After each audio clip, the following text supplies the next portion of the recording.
1 pound মধু বানাতে 550 মৌমাছিকে প্রায় 20 লাখ ফুলে ভ্রমণ করতে হয়। সুবহানাল্লাহ বলবেন না? সেখানে একটা কর্মী মৌমাছিকে 80,000 কিলোমিটার পথ অতিক্রম করতে হয়। অন্য একটি গবেষণায় এসেছে 14.5 লাখ কিলোমিটার পথ অতিক্রম করতে হয়, যা দিয়ে পুরো পৃথিবীটাকে 3 বার প্রদক্ষিণ করা সম্ভব। শুধু 1 পাউন্ড মধু তৈরিতে মৌমাছির এত কষ্ট করতে হয়। আল্লাহু আকবার বলেন। মহান আল্লাহ তাআলা এই মৌমাছির মধ্যে সঠিক পরিমিত তাপমাত্রা বোঝার মতো আশ্চর্য একটা ক্ষমতা দিয়েছেন। মৌচাকের সঠিক তাপমাত্রা 35 ডিগ্রি সেলসিয়াস থাকা প্রয়োজন। যদি কখনো তাপমাত্রা এর কম 30 ডিগ্রিতে নেমে আসে, তখন মৌমাছিগুলো সবাই একত্রিত হয়ে তাদের ডানাগুলো ঝাঁপিয়ে তাপমাত্রা বৃদ্ধি করে। জোরে বলে সুবহানাল্লাহ। আবার যদি কখনো তাপমাত্রা যদি বেড়ে যদি 40 ডিগ্রি হয়ে যায়, তখন আবার তারা উল্টো দিকে ডানা ঝাপটিয়ে মৌচাকে তাপমাত্রা ঠান্ডা করে। তখন আবারও 35 ডিগ্রি তাপমাত্রায় নিচে স্বাভাবিক হয়ে যায়, নিচে নেমে আসে। এগুলো কার কুদরত? আসতে বলবেন না, কার কুদরত? যখন একটি কর্মী মৌমাছি নতুন ফুলের বাগান বা উদ্যান খুঁজে পায়, তখন সে অন্য মৌমাছিদের সঠিক পথের দিক নির্দেশনা দেয়। কার্ল ভন ফ্রিচ এই নামের নাম দেন, এই নাচের নামটা দেন হচ্ছে ওয়াগল ড্যান্স, যা পৃথিবী জুড়ে সাড়া ফেলে। অথচ এই তথ্য কোরআনের কাছে অনেক পুরাতন। মহান আল্লাহ তাআলা 1500 বছর আগে এটাও জানিয়ে দিয়েছেন। জোরে বলি সুবহানাল্লাহ। আল্লাহ রাব্বুল আলামিন বলেন, সুম্মা কুলি মিন কুল্লি সামারাতি ফাসলুকি সুবুলা রাব্বিকা যুলুলা। জোরে বলুন আল্লাহু আকবার। তুমি প্রত্যেক ফল থেকে আহার করো এবং তুমি আমার রবের সহজ পথে চলো। আল্লাহু আকবার। বিজ্ঞান হালে বলছে, কোরআন 1500 বছর আগে বলছে। তাহলে এখন বলুন, বিজ্ঞান কোরআন বিজ্ঞান থেকে নিয়েছে না বিজ্ঞান কোরআন থেকে ধার করেছে? বিজ্ঞান কোরআন থেকে ধার করেছে। এখানে শেষ নয়। নাম্বার 3, বর্তমান সময়ে বিজ্ঞানীরা নিখুঁত গবেষণার মাধ্যমে প্রমাণ করেছেন আসলে মধু বের হয় মৌমাছির পেট থেকে। মৌমাছির পেট থেকে। এই আশ্চর্য তথ্যটিও মহান রব্বুল আলামিন 1500 বছর আগেই জানিয়ে দিয়েছেন। সুবহানাল্লাহ। আল্লাহ রাব্বুল আলামিন বলেন, ইয়াখরুজু মিন বুতুনিহা শারাবুম মুখতালিফুন আলওয়ানুহু ফীহি শিফাউল লিন্নাস ইন্না ফী যালিকা লাআয়াতান লিকাওমিন ইয়াতাফাক্কারুন। জোরে বলুন আল্লাহু আকবার। তার পেট থেকে এমন পানীয় বের হয় যার রং ভিন্ন ভিন্ন, যাতে রয়েছে মানুষের জন্য রোগ নিরাময়। নিশ্চয় এতে নিদর্শন রয়েছে সেই কওমের জন্য যারা চিন্তা করে। জোরে বলে সুবহানাল্লাহ। আল্লাহ রাব্বুল আলামিন বলেন, وأنزلنا الحديد فيه بأس شديد ومنافع للناس। সূরাতুল হাদিদ আয়াত নম্বর 25। মহান রব্বুল আলামিন বলেন, আমি লোহা নাজিল করেছি যাতে রয়েছে প্রচন্ড শক্তি, মানুষের জন্য বহুবিধ উপকার। জোরে বলি সুবহানাল্লাহ। আল্লাহ রাব্বুল আলামিন এই কিতাবের ভিতরে হাদিদ নামে, লোহা নামে একটা সূরা নাজিল করেছেন। সূরার নাম কি? হাদিদ, লোহা। লোহা ছাড়া কিছুই হয় না। এই লোহা নিয়ে বিজ্ঞান গবেষণা করে বলছে, আধুনিক বিজ্ঞান বলতেছে লোহার সৃষ্টি পৃথিবীতে নয়, বরং লোহা এসেছে বহির জগৎ থেকে, আকাশ থেকে। কারণ পৃথিবীর পরিবেশে লোহা উৎপাদনের জন্য অনুপযোগী। কেননা সূর্যের যে তাপমাত্রা লোহা উৎপাদনের জন্য যথেষ্ট নয়। সূর্যের কেন্দ্রের তাপমাত্রা হলো 15 মিলিয়ন ডিগ্রি সেলসিয়াস,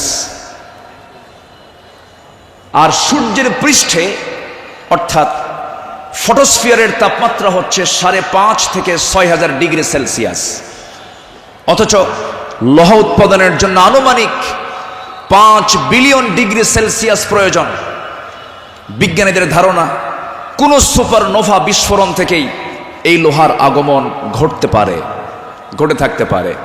অথচ মহান রব্বুল আলামিন 1500 বছর আগেই সূরা হাদিদে জানিয়ে দিয়েছেন আল্লাহ পাক লোহা নাজিল করেছেন। সুবহানাল্লাহ বলবেন না? কোরআন দিয়ে বিজ্ঞান যাচাই হবে।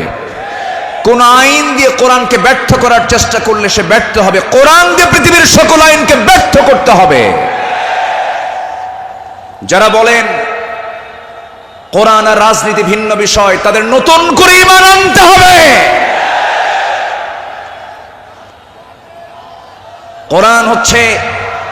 কোরআন হচ্ছে আইন এবং প্রশাসনের চলন্ত বিশ্বকোষ। এটা দিয়েই নামাজ যেমন চলতে পারে, সমাজও চলতে পারে। কোরআন দিয়ে ক্যান্টনমেন্ট চলবে, কোরআন দিয়ে প্রশাসন চলবে। কোরআন দিয়ে চলতে পারে না এমন কোন প্ল্যাটফর্ম নেই, কোরআন দিয়ে সব চলবে, এটাই স্বাভাবিক। এই বিশ্বাস যার আছে তার ঈমান আছে, এই বিশ্বাস যার নাই তার ঈমান নাই নাই নাই।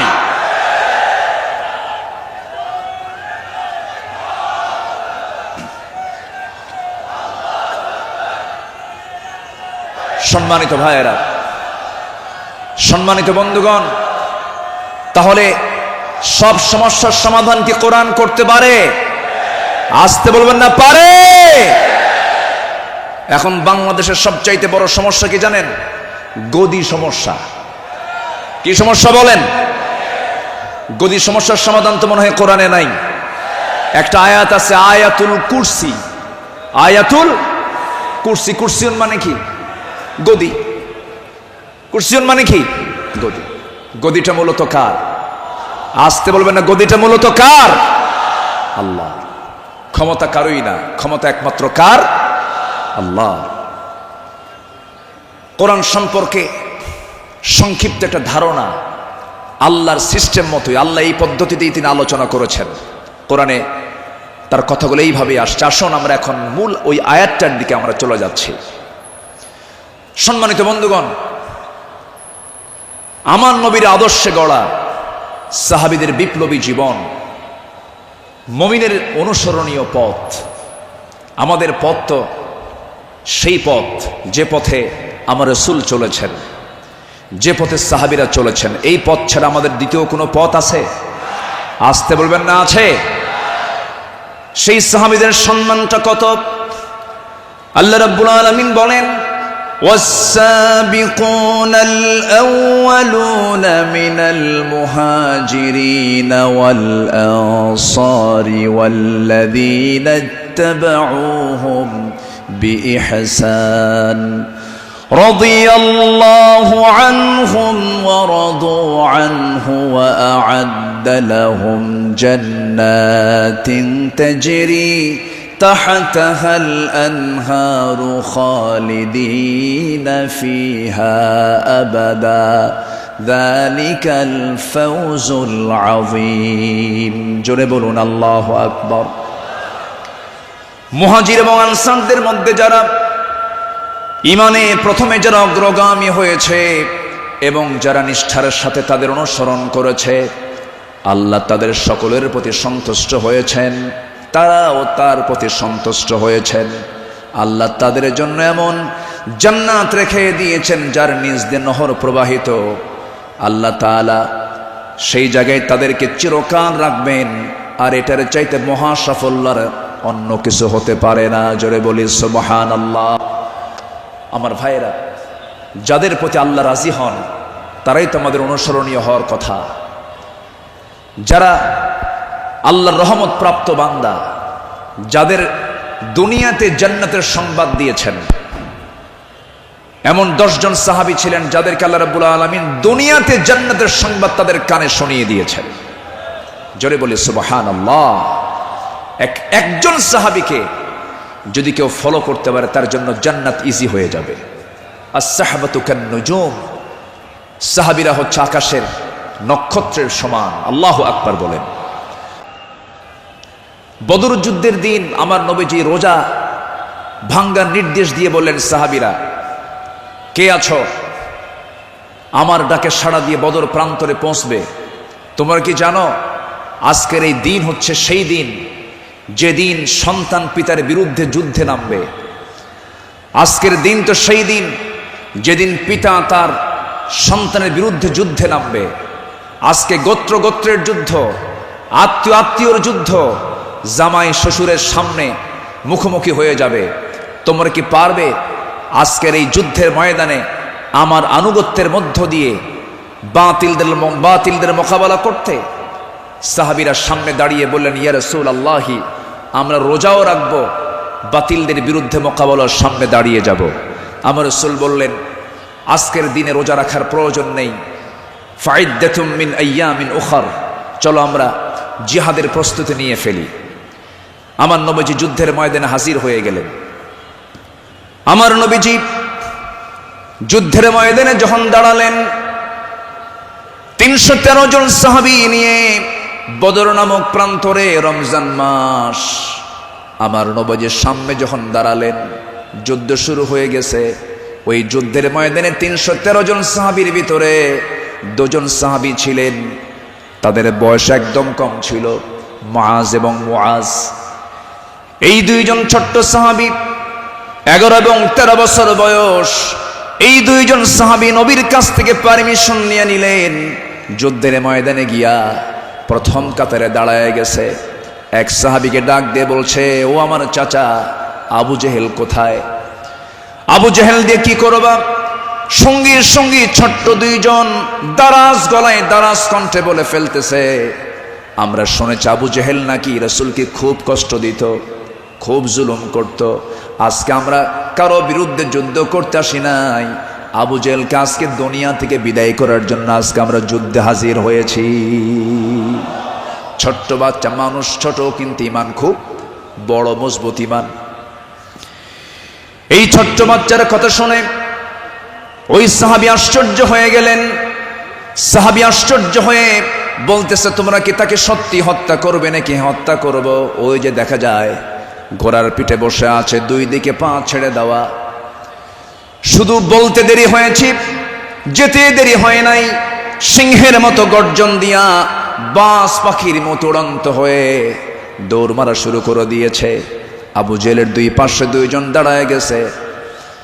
লোকজন টের পায় না এটা কোন গ্রুপের মানুষ। 2 জন ছোট্ট বাচ্চার হাতে ছোট্ট তরবারি ছিল, এত জোরে সজোরে আঘাত করেছে 2 জন মিলে। আল্লাহু আকবার বলে আবু জেহেল ওই যে জমিনে ধরাশয়ী হয়ে পড়ে গেছে, কোমর সোজা করে আবু জেহেল আর দাঁড়াতে পারে নাই। এইদিকে বড় ভাই মুআজের পিছন থেকে একজন কাফের এসে তার ডান হাতে পিছন দিক থেকে তরবারির যখন একটা আঘাত দিয়েছে, এক আঘাতে তার ডান হাতটা চামড়ার সঙ্গে ঝুলতে লাগলো। ঝনঝন করে তরবারি পড়ে গেছে। যুদ্ধ করবেন কেমনে? তার ডান হাতটা ঝুলতেছে চামড়ার সাথে। দৌড় মেরে চলে গেছেন, বাম হাতে তরবারি তুলে নিয়েছেন। যুদ্ধ থামালেন না। যুদ্ধ চালাতে গিয়ে দেখা গেল ডান হাতটা চামড়ার সঙ্গে ঝুলে আছে, ঝুলন্ত হাতটা এসে বাম হাতে বারবার ধাক্কা খাচ্ছে, ডিস্টার্ব হচ্ছে মনে করে ঝুলন্ত ডান হাতটা বাম্পার নিচে রেখে এত জোরে টান মারলেন, এক টানে হাতটা ছিটকে পড়ে গেল। বাম হাতে যুদ্ধ চালাতে লাগলেন। বাম হাত পিছন দিক থেকে আঘাত করে তার কেটে ফেলে দিল। ঝনঝন করে তরবারি পড়ে গেছে, আর যুদ্ধ করতে পারছেন না। যুদ্ধ করবেন কেমনে? 2 হাতিতে চলে গেছে। আরেকজন কাফের এসে গর্দান বরাবর যখন আঘাত এনেছে, দুনিয়া থেকে এই ছোট্ট 13 বছরের নাবালক সন্তান দুনিয়া থেকে বিদায় নিয়ে গোটা বিশ্ববাসীকে জানান দিচ্ছে, ও পৃথিবীর মানুষ, আমরা দিন কায়েমের জন্য যে জীবন দিলাম, এমন করেই দিন কায়েমের পথে জীবনটা দিতে হয়। জোরে বলি সুবহানাল্লাহ, আরো জোরে বলি সুবহানাল্লাহ, আরো জোরে বলি সুবহানাল্লাহ। এটা আমার নবীজি আল্লাহর পথে যত হাজারো বিপদ এসেছে, বিনম্র চিত্তে অটুট আনুগত্য আমার নবীজি আল্লাহর করেছেন। তার বড় একটা প্রমাণ হলো, একটু শুনুন কান লাগায়া, কতগুলো শুনেছি, বারবার শোনার প্রয়োজনও আছে। নবীজি তার জীবনের সবচাইতে বেশি মার খেয়েছেন দুই জায়গায়, একটা হলো তায়েফের ময়দান, আরেকটা হচ্ছে উহুদের ময়দান। তায়েফের ময়দানের আঘাতটা আমার নবীজির যে পরিমাণ লেগেছিল, মাথা থেকে পা পর্যন্ত ক্ষত বিক্ষত হয়ে পড়েছিল, এমন কোনো জায়গা নাই যে জায়গায় নবীজির দাগ ছিল না। উহুদের ময়দানে তিনি দাঁত হারিয়েছেন। খন্দকের পরীক্ষা খনন করতে গিয়ে তিনি তার কোমর হারিয়েছেন। যখন পরীক্ষা খনন করতে গেছেন, 4 দিনের না খাওয়া রাসূল পরীক্ষা খনন করতে গিয়ে ওই যে কোমর কুঁজো হয়ে গিয়েছিল, মৃত্যুর দিন পর্যন্ত আমার নবীজি কোমর সোজা করে দাঁড়াতে পারেন নাই। এত বড় কঠিন মুসিবতের সম্মুখীন আমার নবীজি হয়েছেন। সবচেয়ে কঠিন টাইম চলে গেছে হলো তায়েফের ময়দানে। বুক ভরা আশা নিয়ে কালিমার দাওয়াত দিতে গেছেন, কিন্তু সেই জায়গায় গিয়ে আমার নবীজি ফুল পেয়েছেন না পাথর পেয়েছেন?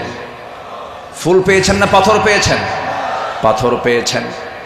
কিন্তু আমার নবীজি রক্তাক্ত অবস্থায় পড়ে থাকলেন, জুতার তলার সঙ্গে পায়ের তলার জমাট বেঁধে গেছে, নবীজি দাঁড়াতে পারছেন না, সেন্সলেস হয়ে পড়েছিলেন। কিন্তু যখন হোঁশটা ফিরে আসলো, মালাকুল জিবাল এসে নবীকে লক্ষ্য করে বলছেন, ইয়া রাসূলুল্লাহ, 2 দিকের পাহাড় দিয়ে চাপা দিয়ে এদেরকে আমি শেষ করে দিই, আপনি শুধু অর্ডার করেন।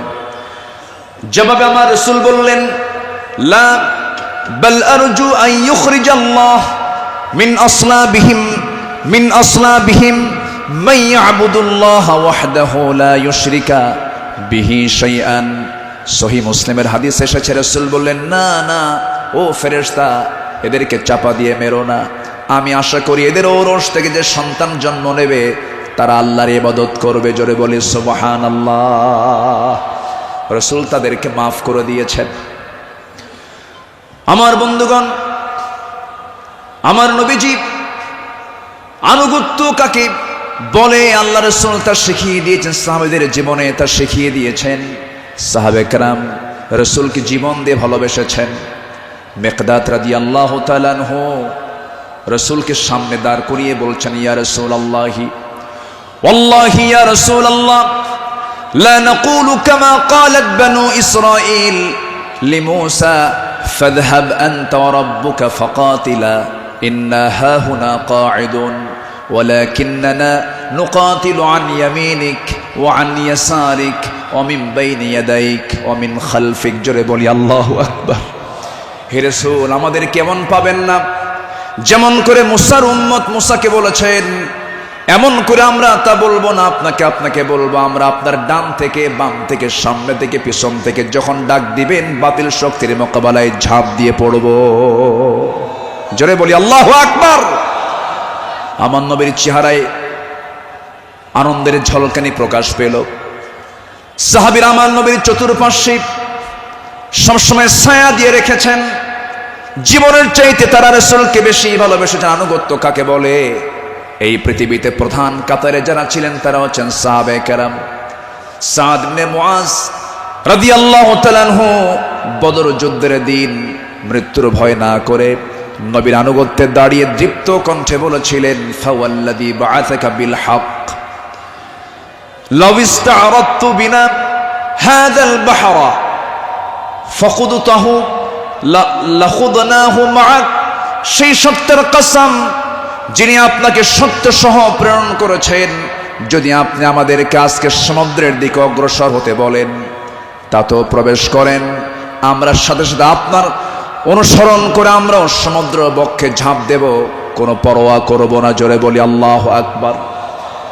আমার বন্ধুগণ, নাম্বার 2 আমরা চলে আসি দান এবং দানশীলতায়, রাসূলের আদর্শ এবং সাহাবীদের অনুসরণ। আমার নবীজির দান, তার যে দানশীলতার ব্যাপারে হাদিস এসেছে, তিনি প্রবাহিত বাতাসের মতো দান করতেন। কানা রাসূলুল্লাহ সাল্লাল্লাহু আলাইহি সাল্লাম আজওয়াদান নাস, ফালা রাসূলুল্লাহ সাল্লাল্লাহু আলাইহি সাল্লাম আজওয়াদু বিল খাইর মিনার রিহিল মুরসালা। আমার নবীজি প্রবাহিত বাতাসের মতো তিনি দান করতেন। যখন শুরু করতেন দান থামতো না, অবারিত দান করতেন। জোরে বলি সুবহানাল্লাহ। সাইয়েদনা ওমর ফারুক রাদিয়াল্লাহু তাআলা আনহু তিনি বলেন, তাবুকের প্রান্তরে বুক ভরা আশা নিয়া নবীর সামনে দাঁড়ালাম এবং মনে মনে ভাবলাম সারা জীবন আমার বন্ধু আবু বকরের সঙ্গে কোনো ইবাদতের কম্পিটিশনে পারি নাই, আজকে আমি আবু বকরকে হারায়া ফেলবো। তিনি করলেন কি, সমস্ত সম্পত্তির অর্ধেক তিনি তাবুক অভিযানে তিনি দান করলেন। আব্দুর রহমান ইবনে আওফ রাদিয়াল্লাহু তাআলা আনহু 3 বস্তা সোনা দান করেছেন। সবার দান যখন শেষ হয়ে গেছে, আমার নবী অপেক্ষার প্রহর গুনছেন তার সারা জীবনের বন্ধু, 3 দিনের ছোট বড় হিজরতের রাতের সাথী সাইয়েদনা আবু বকর সিদ্দিক রাদিয়াল্লাহু আনহু তিনি কখন তাবুকের জন্য তিনি কি নিয়ে আসবেন, তার দানের পরিমাণ কি, তিনি অপেক্ষার প্রহর গুনছেন। নবীর সামনে যখন এসে দাঁড়ালেন, রাসূল লক্ষ্য করে বলছেন, ইয়া আবা বকর মা আবকাইতা লিহালিক, হে আমার আবু বকর, তোমার পরিবার পরিজনের জন্য তুমি কি রেখে এসেছো? তিনি জবাব দিতে নিয়ে বলছেন, ক্বালা বাকাইতু লাহুমুল্লাহ ওয়া রাসূলাহ, আমি আমার পরিবারের জন্য রেখে এসেছি শুধু আল্লাহ এবং আল্লাহ রাসূলকে, বাকি সব তাবুকের প্রান্তরের জন্য আমি দান করেছি। জোরে বলি সুবহানাল্লাহ। আমার নবীজি তার শানে বলেছেন, ওমা নাফানি মালু হাদিন কাত মা নাফানি মালু আবি বকর, আমার আবু বকরের অর্থ দিয়ে আমার যেমন উপকার হয়েছে এমন উপকার আমার অন্য কারো দিয়ে হয় নাই। প্রতিটি মানুষের ইহসান পরিশোধ করতে পেরেছি আমি রাসূল নিজে পরিশোধ করতে পেরেছি, কিন্তু আমার আবু বকরের ইহসান সমূহ এমন যে তার প্রতিদান কেবল আল্লাহ ছাড়া কেউ প্রতিদান দিতে পারবে না। জোরে বলি সুবহানাল্লাহ। আমার ভাইয়েরা, আল্লাহ রাব্বুল আলামিন সন্তুষ্টির জন্য বান্দাকে জানিয়ে দিচ্ছেন, বান্দা তোর দানটা হবে শুধুমাত্র আমার জন্য, দানের পুরস্কার হলো জান্নাত। সাহাবে কেরাম তা শিখিয়ে দিয়েছেন। আমার নবী এবং সাহাবে কেরামকে আল্লাহ রাব্বুল আলামিন এই শানে বলেছেন, ইন্নাল্লাহা ইয়া'মুরু বিল আদলি ওয়াল ইহসানি ওয়া ইতাই যিল কুরবা وينهى عن الفحشاء والمنكر والبغي يعظكم لعلكم تذكرون। জোরে বলুন আল্লাহু আকবার। আমার বন্ধুগণ, আদালত কাকে বলে? সাইয়েদনা ওমর ফারুক রাদিয়াল্লাহু তাআলা আনহু অর্ধ দুনিয়ার শাসনকর্তা, তিনি একদিন ঘোড়া কিনতে গেছেন বাজারে। কি কিনতে গেছেন? ঘোড়া কিনতে গেছেন। আজকের বাজারে যেমন হোন্ডা কিনতে যায়, গাড়ি কিনতে যায়, আগের যুগে মানুষ কিনতে যেত কি? ঘোড়া। সাইয়েদনা ওমর ফারুকের প্রয়োজন, ঘোড়া কিনতে গেছেন। ঘোড়াওয়ালার সঙ্গে কথা বললেন, দামাদামি করে নিলেন, ঘোড়া একটা কিনলেন, দামটা দিয়ে দিলেন, কেনা বেচা হয়ে গেছে, চুক্তি সম্পন্ন হয়ে গেছে। ঘোড়া কিনে নিয়ে বাড়িতে চলে আসবেন। কয়েক মাইল ঘোড়ার পিঠে তিনি চড়েছেন, কয়েক মাইল আসতে না আসতেই তার ঘোড়ার 4টা পা অকেজো হয়ে গেছে। 4 পা যখন অকেজো হয়ে গেছে, সাইয়েদনা ওমর ফারুক একটু খেপে গেলেন, রেগে গেলেন। রেগে গিয়ে সোজা চলে গেছেন সেই ঘোড়াওয়ালার কাছে, গিয়ে বলছেন, ঘোড়াওয়ালা তুমি আমাকে এমন ঘোড়া দিলে কেন? যে ঘোড়াটা আমি 4-5 মাইল যেতে না যেতে 4টা পায়ে তার অকেজো হয়ে গেছে, অসুস্থ ঘোড়া দিয়েছ, আমি এই ঘোড়া নেব না। সঙ্গে সঙ্গে ঘোড়াওয়ালা বলছেন, আমিরুল মুমিনিন, আমি আপনাকে যে ঘোড়াটা দিয়েছি সুস্থ ঘোড়া দিয়েছি। আপনি যখন আমার কাছ থেকে ঘোড়াটা কিনতে এসেছিলেন সেই সময় ঘোড়াটা সুস্থ ছিল, আপনার মালিকানায় যাওয়ার পরে ঘোড়াটা অসুস্থ হয়ে পড়েছে। সাইয়েদনা ওমর ফারুক একটু খেপে গিয়ে বলছেন, অসুস্থ ঘোড়া আমি নেব না, ঘোড়া ফেরত নাও, টাকাটা আমাকে দিয়ে দাও। এবার ঘোড়াওয়ালা বলছে, আমিরুল মুমিনিন, আমি যত বলবো আপনি যত বলবেন কোনো ফায়সালা আসবে না। ঠিক আছে, আমার কথা এবং আপনার কথা দুটা নিয়ে আমরা চলুন, আমরা আদালতে যাই। কোথায় যাই? আদালতে চলে যাই। ইন্নাল্লাহা ইয়া'মুরু বিল আদল, আদালতের সম্মুখীন হয়ে যাই। সাইয়েদনা ওমর ফারুক রাদিয়াল্লাহু তাআলা আনহু তখন অর্ধ দুনিয়ার শাসনকর্তা। এই কথা শোনার সঙ্গে সঙ্গে তিনি তার সকল কথাকে তিনি অফ করে দিলেন, চুপ মেরে গিয়ে বলছেন, ঠিক আছে ঘোড়াওয়ালা চলো আদালতে হাজির হই, চলো আদালতে ফয়সালা দিয়ে দেবে। চিন্তা করে দেখুন, অর্ধ দুনিয়ার শাসনকর্তা ওমরে ফারুক সামান্য এক ঘোড়াওয়ালা মামলা দিচ্ছে, সেই মামলায় তিনি হাজির হচ্ছেন। চলে গেলেন আদালতে। আদালত চত্বরে গিয়ে যখন হাজির হলেন, বিচারালয়ের চেয়ারে বসা একজন কাজী যখন সাইয়েদনা ওমর ফারুককে দেখেছেন, দেখা মাত্রই তিনি দাঁড় হয়ে বলছেন, আমিরুল মুমিনিন, আপনি কেন আদালতে, কি হয়েছে? তিনি এবার বলছেন, বিচারপতি, আমি ঘোড়া কিনতে গেছি, ঘোড়া সে আমাকে অসুস্থ ঘোড়া দিয়েছে, আমি এই ঘোড়া নেব না, সেজন্য বিচার আদালত পর্যন্ত গড়িয়েছে, কি করা যায়? কাজী সুরাই ইবনুল হারিস আল কিন্দি রাহিমাহুল্লাহ সেই বিচারপতির নাম। তিনি বলছেন, আমিরুল মুমিনিন, দুপক্ষের কথাই তো শুনতে হবে। দুপক্ষের কথাই তিনি শুনলেন। ঘোড়াওয়ালাও তার বক্তব্য দিল, খলিফাতুল মুসলিমিন তিনিও তার বক্তব্য পেশ করলেন, তার কথাগুলো বললেন। দুজনের কথা শোনার পরে কাজী সুরাই ইবনুল হারিস আল কিন্দি রাহিমাহুল্লাহ এবার বলছেন, আমিরুল মুমিনিন, অবশ্যই আপনি সম্মানিত, আপনি খলিফাতুল মুসলিমিন, কিন্তু আদালত থেকে কায়েম করার জন্য আমি আজকে আপনার কাছে দুঃখ প্রকাশ করছি। আজকে এই আদালতের রায়টা আপনার পক্ষে যাবে না, এই রায়টা সম্পূর্ণ ঘোড়াওয়ালার পক্ষে চলে যাবে। আমি আপনাকে বুঝাইয়া দিচ্ছি। এবার তিনি বলছেন, আমিরুল মুমিনিন, আপনি আমার সামনে যে কথা বলছেন, আপনি এই জায়গা থেকে সুস্থ অবস্থায় বাড়ি পর্যন্ত ফিরবেন, তার কোনো গ্যারান্টি আছে নাকি? না, গ্যারান্টি নাই। তাই যদি হয় যে ঘোড়াটা আপনি কিনে নিয়েছেন, সেই ঘোড়াটা সুস্থ অবস্থায় কিনেছেন, আপনার মালিকানায় যাওয়ার পরে ঘোড়াটা অসুস্থ হতেই পারে, অসুস্থ হয়ে গেছে, কিন্তু সেই ঘোড়াটা ফেরত দিয়া আপনি টাকা ফেরত নেবেন, এমনটা তো ইসলাম এলাও করে না।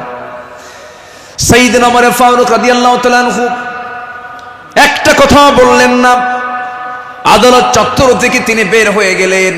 পরের দিন তিনি মাজলিসে শুরার বৈঠকে বসলেন, সবাইকে জানান দিলেন যে, আমার সমস্ত উপস্থিত সমস্ত পরামর্শ সভার সদস্যবৃন্দ, গতকালকে আমি একজন বিচারপতি পেয়েছি, এত বড় আদিল মানুষ আমি দেখি নাই। এত বড় আদিল, ইমামুন আদিল, এত সুন্দর রায় সে দিয়েছে, তার এত বড় সাহস। সে ব্যক্তির দিকে তাকায় নাই, সে আইনের দিকে তাকাইছে, আদালতের দিকে তাকাইছে। আমি ওমর আমার বিরুদ্ধে সে রায় দিয়েছে, এই লোকটাকে সাধারণ বিচারপতি না বানায় তাকে কেন্দ্রীয় বিচারপতি বানায় দিলাম। আল্লাহু আকবার বলেন। সম্মানিত ভাইয়েরা, সম্মানিত বন্ধুগণ, বিগত 16 বছর যে বিচারগুলো হয়েছে, প্রহসনের বিচার হয়েছে। অনেক মার কোল তারা শূন্য করেছে, অনেক আল্লাহর গোলামের উপরে তারা জুলুম করেছে। 2018 সালে হঠাৎ করে আমার বাড়ি চতুর্দিক থেকে কয়েকশো পুলিশ আমার বাড়ি ঘেরাও করে আমাকে ধরতে গেছে। বিশাল বড় সন্ত্রাসী তো, ধরতে গেছে। তো বললাম, ভাই কি সমস্যা কি, চলেন থানায় যেতে হবে। থানায় নিয়ে গেল। ওসির সামনে বসে আছি, দেখি ওসির চোখের ভিতরে পানি টলমল করছে, অশ্রুপূর্ণ চোখ। তো বললাম, আপনি কান্দেন কেন? হুজুর, আমি আপনার খুব ভক্ত। তো ভক্ত তো ধরছেন কেন? বলে যে, কি করব হুজুর, চাকরি বাঁচান তো ফরজ, সন্তানাদি আছে, কি করব, উপর থেকে খুব চাপ। হুজুর, আপনি আমাকে মাফ করে দিয়েন। কি করবেন, চাকরি বাঁচান তো ফরজ। আমি বললাম, চাকরি বাঁচান ফরজ, ইমান বাঁচান নফল। মামলা একখান দিয়া চালান দিয়ে দিল, কোর্টে না মঞ্জুর করলো, কোনো মঞ্জুর হবে না। সেখান থেকে নিয়ে চলে গেল জেলখানায়। জেলখানায় ঢুকলাম, ঢুকেই দেখি 80-85 বছরের এক বুড়া মানুষ আমারে দেখে লম্বা একখান সালাম দিয়ে বলে, হুজুর আপনি জেলখানায় ঢুকলেন, খুব খুশি হলাম। তো বললাম, ঢুকলাম জেলখানায়, খুশি হলেন আপনি, ব্যাপারটা কি? বলে, হুজুর দূর থেকে ওয়াজ শুনি, দূর থেকে আলোচনা শুনি, কাছে যেতে পারি না, মুসাফা করতে পারি না, একটু মনের কথাগুলো বলবো তাও পারি না। কত সুন্দর আপনি আমার কাছে ধরা দিলেন, দোয়া করে জেলখানায় থাকেন। তো আমি এখন উল্টা মুরব্বীকে বললাম, চাচা আপনি জেলখানায় কেন এই বুড়া বয়সে, নাতিপুতি থুইয়া? তো বলতেছে, বাবা কি বলবো, বোমা হামলা, বোমা হামলা। কে মানে আমার নামে বোমার মামলা দিয়েছে, আমি নাকি বোমা মেরেছি। বাবা বলো তো, এই 80 বছরের বুড়ার হাতে যদি বোমা তুলে দেওয়া হয়, সেই বোমা লক্ষ্যে যাবে না নিজের মাথায় পড়বে? এই আচরণ করেছে তারা 16 বছর। ফেরাউন বেঁচে ছিল, ফেরাউন পৃথিবীতে বেঁচে ছিল 1600 বছর, এরা ছিল 16 বছর। সংখ্যার যে মিল হলো কেমনে বুঝলাম না। ফেরাউনের যে চরিত্র, এদের সেই একই চরিত্র তারা প্রকাশ করেছিল 16 বছর। দাড়ি দেখলেই, টুপি দেখলেই তাদেরকে জঙ্গিবাদীর তকমা লাগিয়ে মামলা দিত। রাস্তার ফকির পর্যন্ত মামলার শিকার হয়েছে। আল্লাহ পাক একটা পরিবেশ আমাদেরকে উপহার দিয়েছেন। দিন কায়েমের কাজে আমরা এই পরিবেশকে কাজে লাগাবো। জোরে বলি ইনশাআল্লাহ, আরো জোরে বলি ইনশাআল্লাহ। আল্লামা সাঈদী তিনি দুনিয়া থেকে বিদায় নিয়েছেন, তার একটাই স্বপ্ন ছিল, এই বাংলার জমিন শাসন হবে কোন দিন? কোরআন দিয়া। এটাই তার স্বপ্ন ছিল। সেই স্বপ্ন পূরণ করার জন্য আল্লামা সাঈদীকে জীবন দিয়ে ভালোবাসেন আপনারা, আমি বিশ্বাস করি। কারণ 100 বছরের ইতিহাসে এমন রেকর্ড নাই। আল্লামা সাঈদীর শুধু ফাঁসির রায় দিয়েছিল, সেই রায়কে কেন্দ্র করে একই দিনে শতাধিক মুসলমান শাহাদাত বরণ করেছিল। সম্মানিত ভাইয়েরা, তার যে স্বপ্ন এই দেশ আল্লাহর জমিন, আল্লাহর দিন কায়েম হোক, সেই জমিনে দিন কায়েম হওয়ার জন্য যদি বুকের তাজা প্রাণ ঢেলে দিতে হয়, বুকের তাজা রক্ত ঢেলে দিতে হয়, জান মাল দিতে হয়, সবাইকে রাজি আছেন? রাজি আছেন কারা কারা? হাত উঁচু করে দেখান মুসলমান।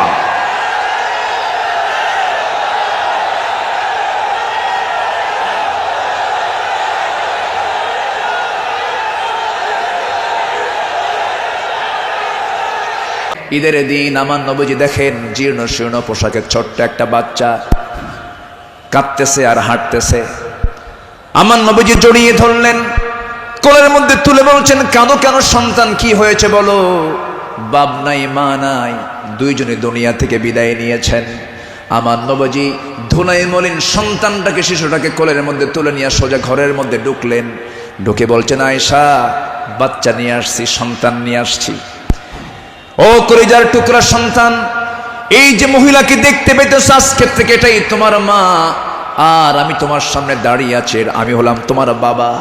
আমার নবীজি এতিমদের পাশে এমন করে সারা জীবন দাঁড়িয়েছেন, কারণ আল্লাহ রাব্বুল আলামিন তাকে অর্ডার করেছেন, আলাম ইয়াজিদকা ইয়াতীমান ফাআওয়া ওয়া ওয়াজাদাকা দাল্লান ফাহাদা ওয়া ওয়াজাদাকা আইলান ফাআগনা فأما اليتيم فلا تقهر وأما السائل فلا تنهر وأما بنعمة ربك فحدث। আমার বন্ধুগণ, সাইয়েদনা আবু বকর সিদ্দিক রাদিয়াল্লাহু আনহুর খেলাফত আমল চলছিল। সাইয়েদনা আবু বকর রাদিয়াল্লাহু তাআলা আনহু সেই সময় যখন তিনি খেলাফত পেলেন, নতুন যখন তিনি দায়িত্ব পেলেন, খেলাফত গ্রহণ যখন তিনি করলেন, নতুন খলিফা হয়েছেন, এই খেলাফতের সংবাদ পেয়ে অনেকে আনন্দ প্রকাশ করছে। সুন্দর একজন খলিফা আমরা পেয়েছি। কিন্তু ওই মদিনার ছোট্ট একটা গ্রামের একজন মহিলা অঝরে ঝাড়ায় কাঁদতেছে, কান্নায় এসে ভেঙ্গে পড়ছে। সবাই বলল, মহিলা তুমি কান্দো কেন? ও নারী তুমি কান্দো কেন? ও মহিলা তুমি কান্দো কেন? কান্নার হেতুটা কি? সঙ্গে সঙ্গে মহিলা বলতেছে, কান্নার কারণ হলো এমন একজন ব্যক্তি খেলাফতের দায়িত্ব পেয়েছে, যে লোকটা আমার বাড়ির প্রত্যেকদিন ছাগলটা দহন করে যেত, ছাগলের দুধটা দহন করত। আজকে সে খেলাফতের দায়িত্ব পেল, কিন্তু আমার এই ছাগলের দুধটা দহন করার মতো লোক আর আমি পাবো না, এই জন্য আমি কান্দি। ওই মহিলার কান্না যখন সাইয়েদনা আবু বকরের কানে যখন সংবাদটা চলে গেছে, ওই মহিলার সামনে দাঁড়িয়ে বলছেন, মহিলা কেঁদো না, আমি খলিফার দায়িত্ব পেয়েছি, খেলাফতের দায়িত্ব পেয়েছি বলে তোমার দায়িত্ব আমি পালন করব না, ভুল কথা। আমার দায়িত্ব এটাও রয়ে যাবে, আমার খেলাফতের দায়িত্ব রয়ে যাবে। জোরে বলেন সুবহানাল্লাহ। ইবনে আসাকার বলেন, সিরাত গ্রন্থে এসেছে, সাইয়েদনা আবু বকর সিদ্দিক রাদিয়াল্লাহু তাআলা আনহু একটা গ্রাম ছিল, একটা পল্লী ছিল, ছোট্ট একটা মহল্লা ছিল। ওই মহল্লার প্রত্যেক ঘরে ঘরে গিয়ে সাইয়েদনা আবু বকর প্রত্যেক ঘরের ছাগলগুলোর দুধ তিনি দহন করে দিয়ে আসতেন। জোরে বলেন সুবহানাল্লাহ, আরো জোরে বলে সুবহানাল্লাহ। ঢাকা থেকে নেতা আসিতেছেন চট্টগ্রাম, ঢাকা চট্টগ্রামের রোড 4 ঘন্টা বন্ধ। এমন নেতৃত্ব আমরা চাই না।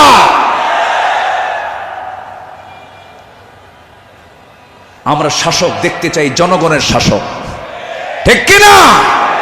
আমরা কিসের শাসক দেখতে চাই? যাকে দেখলে ওমরের কথা মনে হবে, যাকে দেখলে আবু বকরের কথা মনে হবে, যাকে দেখলে ওসমানের কথা মনে হবে। একটা ওমর আল্লাহ পাক তুমি বাংলার জমিনে দিয়া দাও। জোরে বলি আল্লাহুম্মা আমিন।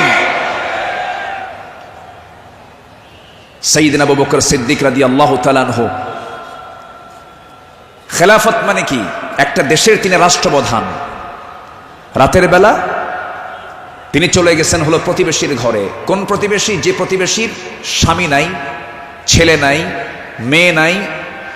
যেই মহিলার তিনি খেদমত করতে গেছেন তার চোখটাও নাই, বয়োবৃদ্ধ জ্ঞান বৃদ্ধ একজন নারী, সচেতন একজন নারী। তিনি তার খেদমত করার জন্য খেলাফতের দায়িত্ব পাওয়ার পরও তিনি চলে গেছেন। দরজায় নক করেছেন, খেদমত করলেন, বের হয়ে আসছেন। পরের রাত্রিতে সাইয়েদনা ওমর ফারুক রাদিয়াল্লাহু আনহু তিনি ভাবলেন, আমার ভাই আবু বকর তো খেলাফতের দায়িত্ব পেয়েছেন, উনি কি খেদমত করতে পারছেন কিনা জানি না। উনি চলে গেছেন খেদমত করার জন্য। দরজায় তিনি নক করেছেন, বুড়িমা আপনার খেদমতের জন্য আমি এসেছি, আমি ওমর আসছি। কে প্রয়োজন নেই। কেন? কিছুক্ষণ আগে একজন খেদমত করে চলে গেছে।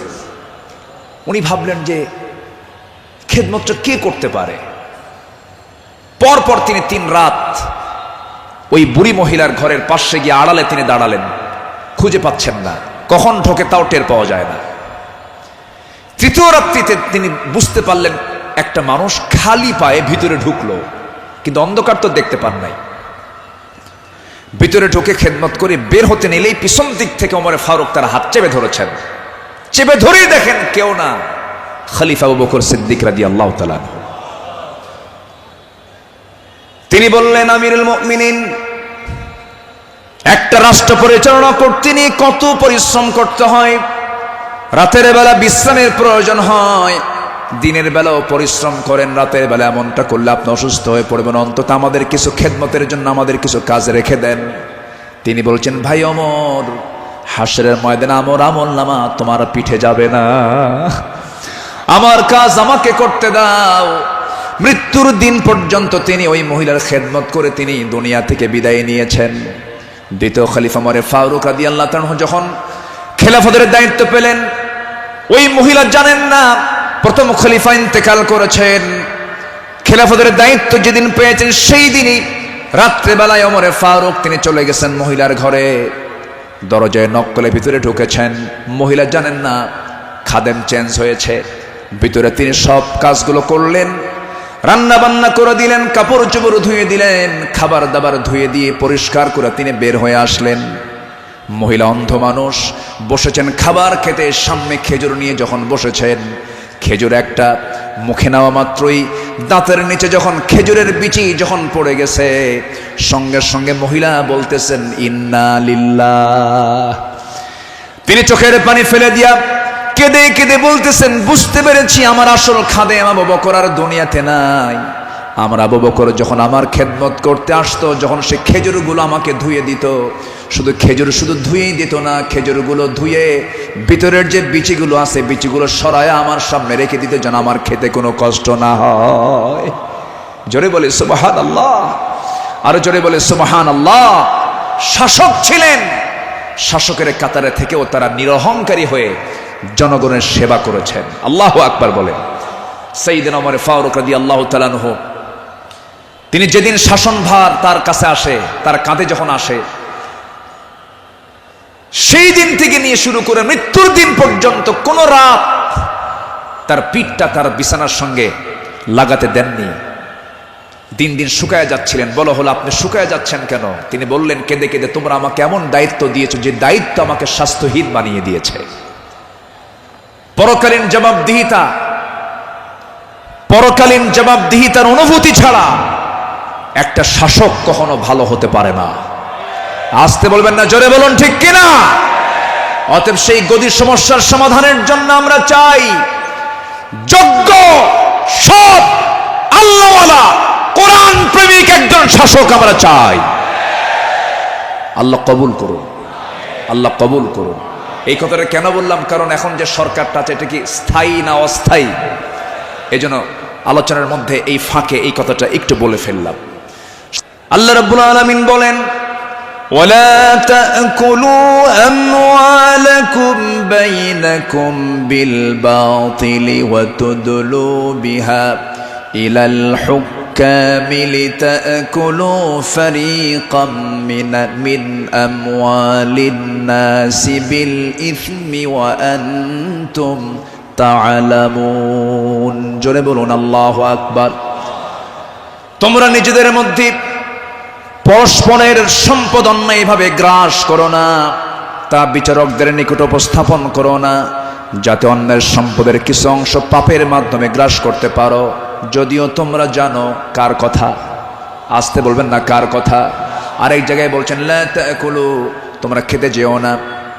কি খেতে যেও না? কুলু মিন তাইয়্যিবাত, পবিত্র খাবে, হারাম কিছু খাবে না। লা তাকুলুর রিবা আদআফাম মুদাআফা আহাল্লাল্লাহুল বাইয়া ওয়া হাররামান রিবা। বিভিন্ন জায়গাতে আল্লাহ পাক ক্লিয়ার কথা বলে দিয়েছেন। আমার বন্ধুগণ, সাহাবায়ে কেরাম দুর্নীতি কেমন করে বন্ধ করা যায়, অন্যের বিরুদ্ধে কেমন কঠোর হতে হয়, তা বাস্তব জীবনে তা দেখিয়ে দিয়েছেন। বাস্তব জীবনে আল্লাহ রাসূল তা বুঝিয়ে দিয়েছেন। বিচার কেমনে করতে হয়, বিচারের রায় কেমনে নামাতে হয়, তাও রাসূল শিখিয়ে দিয়েছেন। বিচার কি সবার জন্য সমান না সমান? আইন সবার জন্য, আইন সবার জন্য সমান। আমার নবীজি বসে আছেন, একটা বিচার আসলো। এক সম্ভ্রান্ত পরিবারের মহিলা কন্যা সন্তান চুরি করে ধরা পড়েছে। রাসূল বললেন, কোনো কথা নাই, হাত কাটো, হাত কেটে ফেলো। রাসূল অর্ডার দিলেন। আমার নবীর উপরে কথা বলার কোনো সাহস কারো নাই। ওই সম্ভ্রান্ত পরিবারের লোকজন এসে সাইয়েদনা ওমর ফারুককে বিভিন্ন কিছু বুঝায়া দিয়ে বলছেন, আপনি যদি রাসূলকে সুপারিশ করেন হয়তো রাসূল শুনতে পারেন। সাইয়েদনা ওমর ফারুক এসে আমার নবীর সামনে দাঁড়িয়ে বলছেন, ইয়া রাসূলুল্লাহ, যে মহিলার হাত কাটার অর্ডার দেওয়া হয়েছে সে তো সম্ভ্রান্ত পরিবারের, দেখুন তো কিছু করা যায় নাকি? আমার নবীজি সেই সময় আল্লাহর কসম করে বলেন, আল্লাহি, হে আমার ওমর, আল্লাহর কসম করে বললি, আল্লাহর কসম করে বলছি, এই চুরিটা যদি ওই সম্ভ্রান্ত পরিবারের মেয়ে ফাতিমা না হয়ে যদি কলিজার টুকরা মেয়ে আমার ফাতিমা বিনতে মুহাম্মদ হতো, যদি এটা প্রমাণ হয়ে যেত, লাকাতাতু ইয়াদাহা, আমি রাসূল নিজে তার হাতটা ধরে কেটে দিতাম। আল্লাহু আকবার। দুর্নীতির কোনো সুযোগ সেই সমাজে ছিল না, কারণ যারা বিচার করেছেন তারা ছিলেন হলো সৎ বিচারক। আমরা সৎ শাসক, সৎ বিচারক দেখতে চাই। আর সৎ শাসক এবং সৎ বিচারক সৃষ্টি তখনই হতে পারে যারা কোরআন সমাজে চায়। যারা সমাজে কি চায়? কোরআন চায়। সাইয়েদনা ওমর ফারুক রাদিয়াল্লাহু তাআলা আনহু, যে সময় তিনি খলিফাতুল মুসলিমিন, ইরাকের গভর্নর ছিলেন হলো আবু মুসা আশআরী রাদিয়াল্লাহু তাআলা আনহু। তিনি করলেন কি, তিনি একদিন মদিনায় এসে সাইয়েদনা ওমর ফারুক রাদিয়াল্লাহু আনহুর জন্য এবং তার স্ত্রী আতিকা রাদিয়াল্লাহু আনহার জন্য কিছু কাপড় চোপড় উপঢৌকন স্বরূপ নিয়ে আসলেন। নিয়ে এসে তার সামনে দাঁড়িয়ে বলছেন, আমিরুল মুমিনিন, আপনার জন্য এই যে আপনার জন্য কিছু কাপড় উপঢৌকন নিয়ে এসেছে। তিনি মুস্কি হাসি মারলেন। মুস্কি হাসি মেরে বললেন, আমার গভর্নর আবু মুসা আশআরী, তুমি আমার জন্য এই যে উপঢৌকনগুলো নিয়ে এসেছো, হাদিয়া নেওয়া সুন্নত, হাদিয়া দেওয়া সুন্নত, তাহাদু তাহাব্বু, ভালো কথা, এটা সাধারণ ব্যক্তিদের মাঝে হতে পারে, কিন্তু আমি শাসক, আমি যদি আজকে তোমার এই উপঢৌকন গ্রহণ করি ঘোষের পর্যায়েও যেতে পারে, আমি এটা গ্রহণ করব না। আল্লাহু আকবার বলেন। তিনি না গ্রহণ করে তার হাদিয়াটাকে, উপঢৌকনটাকে তিনি ফেরত দিয়েছেন। শাসকের কাতারে থেকে এমন উপঢৌকন নাও আমি জায়েজ মনে করি না, বললেন ওমর ফারুক রাদিয়াল্লাহু তাআলা আনহু। আল্লাহু আকবার। সম্মানিত ভাইয়েরা, সম্মানিত বন্ধুগণ, নাম্বার 6 হলো নির্ভীকতা এবং মহান আল্লাহর উপরে দৃঢ় তাওয়াক্কুল করা। এটা ছিল আমার নবী এবং সাহাবে কেরামদের সারা জীবনের আমল ছিল। জীবনে তারা চুল পরিমাণ কোনো ভয় পান নাই। আমরা কি ভয় করব কাউকে? কাকে ভয় করব? আল্লাহ ছাড়া কাউকে ভয় করা জায়েজ আছে? আল্লাহকে ছাড়া কাউকে ভয় করা কি জায়েজ আছে? আমার নবীজি কোন এক যুদ্ধের ময়দানে যাবেন, একটা গাছের নিচে তিনি শুয়ে পড়লেন। বাবলা গাছ, বাবলা গাছের ডালে তরবারি রেখে তিনি বিশ্রাম নিচ্ছিলেন। হঠাৎ করে এক বেদুইন এসে আমার নবীর সেই তলোয়ারটা তার হাতে তুলে নিয়ে বলতেছে, মুহাম্মদ, আমার হাতে তোমার জীবন, আমি তোমাকে এখন হত্যা করতে পারি। এই কথা বলা মাত্রই বলতেছে, এখন তোমাকে কে বাঁচাবে? বেদুইন বলছে, তোমাকে এখন কে বাঁচাবে মুহাম্মদ? আমার নবীজি বলেন, আমাকে বাঁচাবেন আমার আল্লাহ, আমাকে বাঁচাবেন আমার আল্লাহ, আমাকে বাঁচাবেন আমার আল্লাহ। 3 বার রাসূল যখন বললেন, ওই বেদুইনের হাত থেকে তরবারি থরথর থরথর করে পড়ে গেল। আমার নবীজি দৌড় মেরে গিয়ে সেই তরবারি হাতে নিয়ে বললেন, বেদুইন, এখন তোমাকে বাঁচাবে কে? আমি তো আল্লাহর কাছে আশ্রয় নিয়েছি, আল্লাহ আমাকে বাঁচাবে, এখন তোমাকে কে বাঁচাবে? বেদুইন তার চোখের পানি আটকাতে না পেরে আমার নবীর সামনে দাঁড়িয়ে বলছে, আপনি সত্যি আল্লাহর রাসূল, আপনি আমাকে পড়িয়ে দেন লা ইলাহা ইল্লাল্লাহ, ফাইদা আযামতা ফাতাওয়াক্কাল আলাল্লাহ ওয়া কাফা বিল্লাহি ওয়াকিলা, ইন্নাল্লাহা ইউহিব্বুল মুতাওয়াক্কিলিন ওয়া মান ইয়াতাওয়াক্কাল আলাল্লাহ ফাহুয়া হাসবুহ। যে ব্যক্তি আল্লাহর প্রতি তাওয়াক্কুল করবে, আল্লাহ তার জন্য যথেষ্ট হয়ে যান। আমাদের ভরসা রাশিয়া নয়, আমেরিকা নয়, ইন্ডিয়া নয়, চায়না নয়। আমাদের কারো মধ্যে ভরসা করার দরকার না। আমাদের ভরসা কে? আসতে বলবেন না, তিনি কে? আমাদেরকে বাঁচাবেন তিনি, যার হাতে আমাদের প্রাণ, তিনি সে আল্লাহ আমাদেরকে বাঁচাবেন। আল্লাহ কবুল করুন, জোরে বলি আমিন। ইসলাম গ্রহণ করেছেন 40 নম্বরে, 41 নম্বরে সাইয়েদনা ওমর ফারুক রাদিয়াল্লাহু তাআলা আনহু। ইসলাম কবুল করেই রাসূলের সামনে তরবারি রাসূলের পায়ের কাছে রেখে বললেন, ইয়া রাসূলুল্লাহ, আমাদের মুসলমানদের সংখ্যা কত? আমার রাসূল বললেন, ওমর, সাহাবীর সংখ্যা মাত্র 40 জন, 40 থেকে 41 জন। সাইয়েদনা ওমর ফারুক বলেন, এটাই বিশাল সংখ্যা। আজকে আমরা কাবার চত্বরে গিয়ে প্রকাশ্যে ঘোষণা করব লা ইলাহা। কোন সাহাবী বললেন? বলেন বলেন, কোন সাহাবী? আজকে তো এক সাহাবীর ইতিহাসটা একটু বেশি টানলাম, প্রসঙ্গটা চলে আসলো। তিনি বলে ফেললেন, কি পরিমাণ সাহস হতে পারে! সাহসের পিরামিড সাইয়েদনা ওমর ফারুক গিয়ে প্রকাশ্য রূপে সামনে ঘোষণা করলেন, কে আছো? আমার সামনে আসো, লা ইলাহা।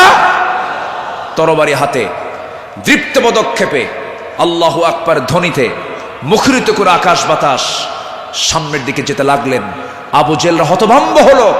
আবু জেহেল মনে মনে ভাবলো, পাঠালাম কি জন্য, আর হয়ে গেল কি? সাইয়েদনা ওমর ফারুক রাদিয়াল্লাহু তাআলা এত সাহসী ছিলেন, সেই বজ্র কণ্ঠের ওমর এখনো দরকার আছে না নাই?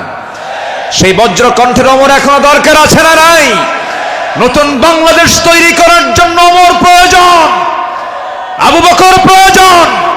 আমরা আবু বকরের মতো দৃঢ়চেতা হব, ওমরের মতো সাহসী হব, ওসমানের মতো ধৈর্যশীল হব, আলীর মতো লড়াকু সৈনিক হয়ে বাতিল শক্তির মোকাবেলা আমরা ঝাঁপিয়ে পড়ব প্রয়োজনে।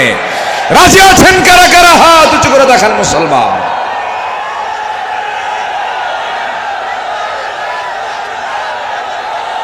আমার নবীজি বিদায় হজের ভাষণের দিন আমার নবীজি কেঁদে অস্থির হয়ে যাচ্ছিলেন। সাহাবে কেরামকে লক্ষ্য করে বলছেন, ওয়া আনতুম তুসআলুনা আন্নী ফামা আনতুম কাইলুন। আমার ব্যাপারে প্রশ্ন করা হলে তোমরা কি বলবে? সাহাবীরা বললেন, নাশহাদু আন্নাকা ক্বাদ বাল্লাগতা ওয়া আদাইতা ওয়া নাসাহতা। আমরা সাক্ষ্য দেব আপনি দায়িত্ব পালন করেছেন, আপনি উপদেশ দিয়েছেন। এই কথা শুনে আমার নবীজি শাহাদাত আঙ্গুলি উঁচু করে আকাশের দিকে লক্ষ্য করে আল্লাহকে বলছেন, আল্লাহুম্মা শাহাদ, আল্লাহুম্মা শাহাদ, আল্লাহুম্মা শাহাদ। আল্লাহ তুমি সাক্ষী থাকো, আল্লাহ তুমি সাক্ষী থাকো, আমার সাহাবীরা আমার পক্ষে কথা বলছে। আল্লাহু আকবার বলেন। নিজের দায়িত্ব নিয়ে রাসূল খুব অস্থির চিত্ততা প্রকাশ করতেন মাঝে মাঝে।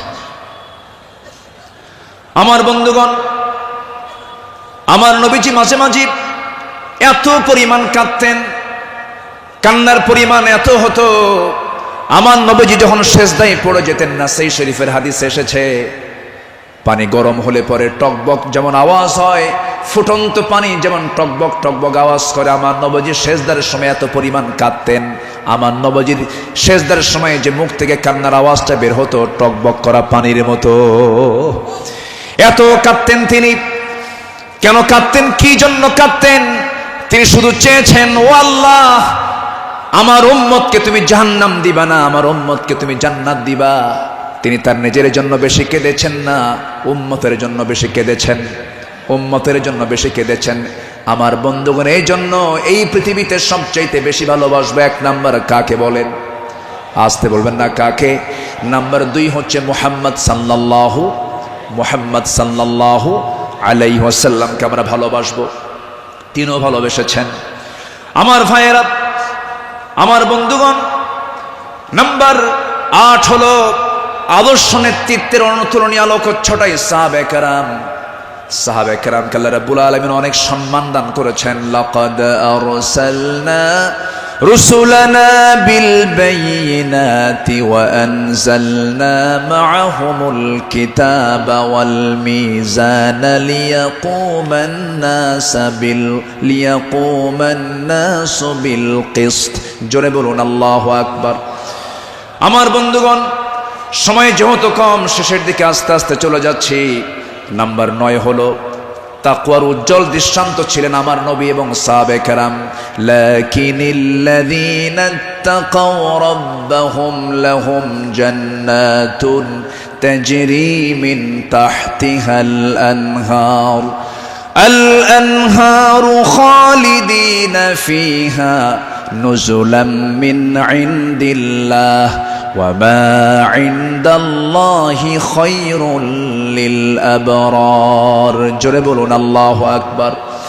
যারা নিজেদের প্রতিপালককে ভয় করে চলে, তাদের জন্য আছে এমন সব উদ্যান, এমন সব জান্নাত যার তলদেশ দিয়ে নহর প্রবাহিত। আল্লাহর পক্ষ থেকে অতিথিয়তা স্বরূপ তারা সর্বদা সেখানে থাকবে। আল্লাহর নিকট যা কিছু আছে পুণ্যবানদের জন্য তাই হলো শ্রেষ্ঠ। জোরে বলি সুবহানাল্লাহ।